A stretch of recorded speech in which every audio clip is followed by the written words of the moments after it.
सुखदेव जी से परीक्षित ने प्रश्न किया है कि भगवान, व्यक्ति के द्वारा, मतलब व्यक्ति मतलब हम और आपके द्वारा प्रतिदिन पाप कर्म होते हैं ना। पाप कर्म क्या है? झूठ बोलना, माता पिता को परेशान करना, किसी के दिल को दुखा देना, किसी के हृदय को ठेस पहुंचाना, ये भी तो पाप कर्म है। तो व्यक्ति प्रतिदिन पाप करता है, लेकिन व्यक्ति के जीवन से पाप करने का स्वभाव ही समाप्त हो जाए, उसके लिए व्यक्ति को क्या करना चाहिए? सुखदेव जी ने कहा, महाराज ये तो बिल्कुल सही बात है, हम प्रतिदिन पाप करते हैं, तो व्यक्ति को चाहिए कि पाप करने के बाद व्यक्ति प्रायश्चित कर ले, पश्चाताप। हमारे शास्त्रों में प्रायश्चित का विधान है। यदि पश्चाताप करते हैं, हम भगवान के सामने अपनी गलती मान लेते हैं, क्षमा याचना, तो हमारे पाप समाप्त हो जाते हैं। लेकिन व्यक्ति को चाहिए कि पाप करने के बाद व्यक्ति फिर से पाप ना करे।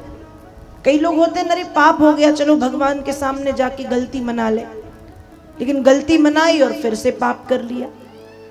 ये तो हाथी का स्नान हो गया। जैसे हाथी पानी में नहाने जाता है और पानी में नहाने के बाद जब लौट के आता है तो अपने ऊपर धूल मिट्टी डालने लगता है, तो ऐसे हाथी के स्नान से मतलब क्या? तो व्यक्ति पाप करे लेकिन प्रायश्चित करने के बाद फिर से पाप ना करे। परीक्षित ने कहा, भगवान यही तो नहीं है, यही व्यक्ति का स्वभाव। पाप करता है, प्रायश्चित करता है, फिर से पाप करता है। पाप करने का स्वभाव ही व्यक्ति के भीतर से चला जाए, उसके लिए व्यक्ति को क्या करना चाहिए? उपाय बता दिया कि व्यक्ति को इन नियमों का पालन करना चाहिए। समो दमः तपः शौचम क्षान्तिरार्जवमेव च। सम दम यम नियम इत्यादि नियमों का पालन करना चाहिए, जिससे व्यक्ति के भीतर से पाप करने का स्वभाव भी पूरी तरह से चला जाएगा।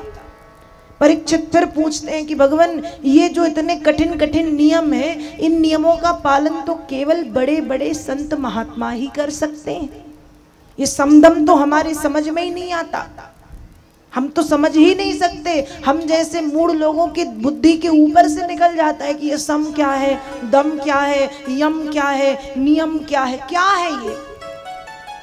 तो भगवान, जो हम जैसे साधारण सरल भक्त हैं, क्या हम जैसे साधारण सरल भक्त कभी पाप करने के स्वभाव से मुक्त नहीं होंगे? क्या हम जैसे साधारण लोगों का कल्याण कभी नहीं होगा? सुखदेव जी ने कहा, महाराज बिल्कुल होगा, चिंता करने की जरूरत नहीं है। तो कैसे होगा? कहा ऐसे होगा, श्री कृष्ण चरणाम भोजो। कैसे होगा? श्री कृष्ण चरणाम भोजो। व्यक्ति को चाहिए कि अपने मन मधुकर अर्थात मन रूपी भौरे को भगवान कृष्णचंद्र के चरण कमल मकरंद में समर्पित कर दे। उससे क्या होगा? कहा, जब व्यक्ति अपने मन रूपी भौरे को भगवान के चरण कमलों में समर्पित करेगा और जिस क्षण व्यक्ति के मुख से एक बार कृष्ण नाम निकलता है, तो कृष्ण नाम में इतनी शक्ति है कि एक बार कृष्ण कह देने मात्र से व्यक्ति के करोड़ों करोड़ों जन्मों के जो पाप हैं, पाप की महापातक पाप राशि है, वो जलकर के नष्ट हो जाती है। तो व्यक्ति को क्या करना है? कहा, अपने मन से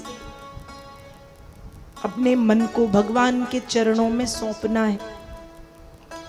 और फिर एक बड़ी सुंदर कथा सुखदेव जी परीक्षित को सुनाते हैं। वेद व्यास जी लिखते हैं कि महाराज, अजामिल नाम का एक ब्राह्मण था। नाम अजामिल का आप सबने भी सुना होगा। यदि पहले भागवत की कथा सुनी है तो अजामिल के विषय में आप सब जानते होंगे। अजामिल, अजा मतलब माया में, मिल मतलब मिल गया। अजामिल नाम का एक ब्राह्मण, अजामिल नाम का एक ब्राह्मण। अजामिल कैसा ब्राह्मण? अजामिल धर्मनिष्ठ, कर्मनिष्ठ, कर्तव्य परायण, वेद पाठी ब्राह्मण, सूर्योदय के साथ सूर्य नारायण को अर्घ देने वाला, सूर्यास्त में आरती करने वाला, संध्या वंदन करने वाला ब्राह्मण माया में मिल गया। कैसे? का एक बार की बात है, ये किसी काम से जंगल गया। जब जंगल से लौट रहा था तो इसने एक वैश्या को देखा। जब एक वैश्या को देखा तो ये एक वैश्या के प्रति मोहित हो गया और इसने अपनी धर्म पत्नी को छोड़ दिया और धर्म पत्नी को छोड़ के ये वैश्या का संग करने लगा, वैश्या के साथ रहने लगा। और ध्यान रखिएगा, व्यक्ति का संग जैसा होता है व्यक्ति का मन भी वैसा ही हो जाता है। इसलिए हमारे पुराण, हमारे शास्त्र, हमारे वेद, हमारे संत ऋषि मुनि हमेशा से कहते आए हैं कि सत्संग करो। सत्संग मतलब अच्छा संग करो, क्योंकि संग का प्रभाव मन मस्तिष्क पर पड़ता है। जैसे स्वाति नक्षत्र की एक बूंद यदि केले के पत्ते पर पड़ती है तो कपूर बन जाती है। स्वाति नक्षत्र की वही बूंद यदि सीप पर पड़ती है तो मोती बन जाती है। और स्वाति नक्षत्र की वही बूंद यदि सर्प के मुख में पड़ गई तो विष बन जाती है। बूंद एक ही है, लेकिन जैसे संग में वो गई वैसे वैसे उसमें परिवर्तन होता गया। सत्संग व्यक्ति के जीवन को राम बनाता है और कुसंग व्यक्ति के जीवन को हराम बनाता है। इसलिए सत्संग करो और कुसंग से बचो।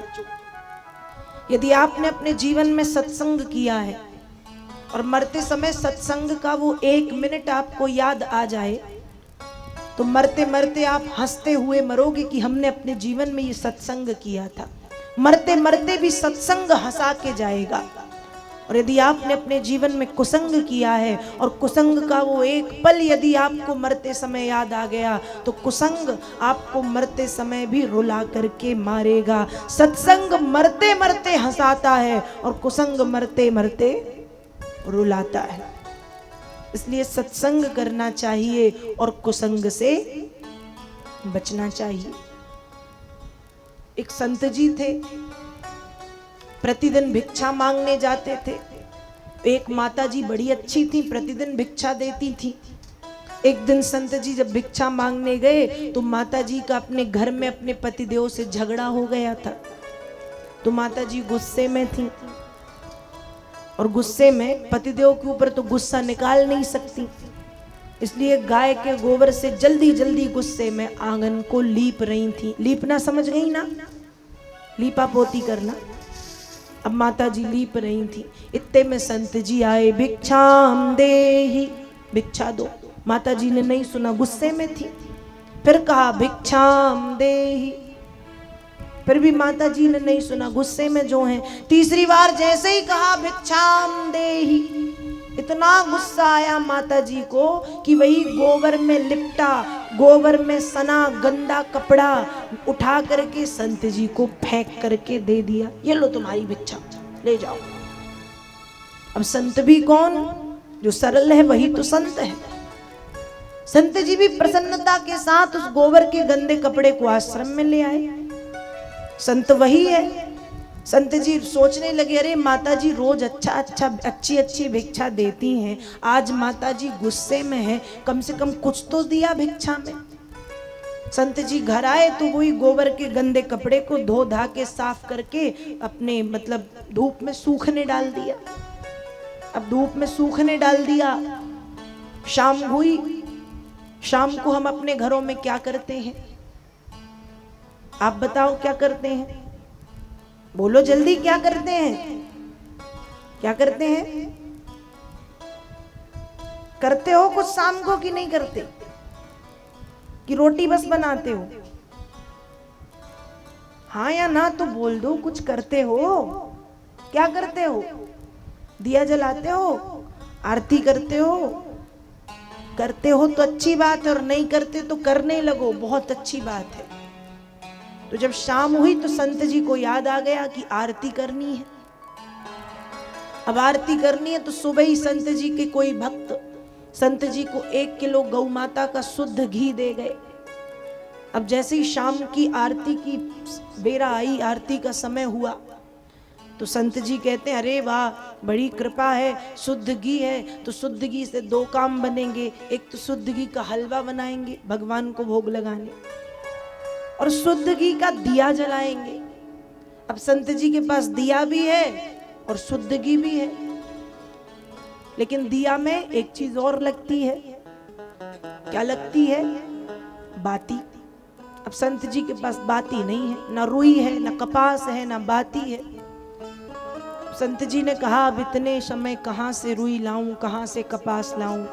इतने में याद आया कि माता जी ने सुबह जो गोबर का गंदा कपड़ा फेंक के मारा था, वो सुबह मैंने धो के धूप में सूखने डाल दिया। उसी गोबर के गंदे कपड़े को संत जी उठा के लाए और उस कपड़े को फाड़ के उसकी 108 सूती कपड़ा था, लंबी लंबी बातियां बना दी और बातियां बना करके घी में डुबो दिया। और संत जी ने 108 घी के शुद्ध घी के दीपक भगवान के चरणों में जलाए। तब उन दीपकों से आवाज निकलती है कि धन्य है सतपुरुषों का संग, धन्य है सतपुरुषों का संग, बदल देता जीवन का ढंग, धन्य है सतपुरुषों का संग। संत जी क्या कहते हैं कि भैया सुबह तक वो कपड़ा कहता है, सुबह तक गोबर में सना, गोबर में लिपटा एक गंदा कपड़ा था, लेकिन जैसे ही एक संत के संग में आया तो जिंदगी कितनी बदल गई। सुबह गोबर में सना गंदा कपड़ा की लोग छूने में भी घिनाते थे, लेकिन शाम को इतना पवित्र कि भगवान के चरणों में जलने वाला दीपक जो खुद भी प्रकाशित है और दूसरों को भी प्रकाशित कर रहा है। तो यह है सत्संग। व्यक्ति जैसा संग करता है वैसा ही हो जाता है। मैंने कहा ना कि आपका बालक 4 दिन किसी बीड़ी पीने वाले व्यक्ति के साथ रहने लगे तो 5वें दिन या 1 हफ्ते के भीतर वो भी बीड़ी पीना सीख जाएगा, क्योंकि उसको वो धुआं अच्छा लगने लगेगा, उसकी खुशबू अच्छी लगने लगेगी। शराबी के साथ रहेगा तो शराब पीना सीख जाएगा, और किसी भजनानंदी के साथ रहेगा तो वो भजन करना सीख जाएगा। उसमें परिवर्तन होगा। व्यक्ति जैसा संग करता है व्यक्ति के गुण वैसे हो जाते हैं। इसलिए व्यक्ति का संग अच्छा हो। बहुत कम पापी लोग ऐसे होते हैं जो किसी भजनानंदी के साथ रह के भी भजन का प्रभाव जिनके ऊपर नहीं पड़ता। फिर तो वो वैसे ही है जैसे मिट्टी का घड़ा होता है ना, उसको नल के नीचे रखा पर कार्य अभी तक घड़ा भरा नहीं। तो क्यों नहीं भरा? क्योंकि घड़ा उल्टा रखा है। वो चिकने घड़े होते हैं, उल्टे रखे होते हैं, उनका मुख खुला नहीं होता। कुछ ऐसे भी दुष्ट हैं कि भजनानंदियों के बीच में रह के भी भजन का प्रभाव उनके जीवन पे नहीं पड़ता, क्योंकि वो चिकने घड़े की तरह होते हैं। पानी तो आ रहा है पर भर नहीं रहा, क्योंकि वो उल्टे रखे हैं, चिकने चिकने हैं, पूरा पानी नीचे बहता जा रहा है। तो हमें चिकना घड़ा नहीं बनना, हमें सत्संग करना है और सत्संग करके हमें अपने जीवन को बदलना है। सत्संग करो और कुसंग से बचो।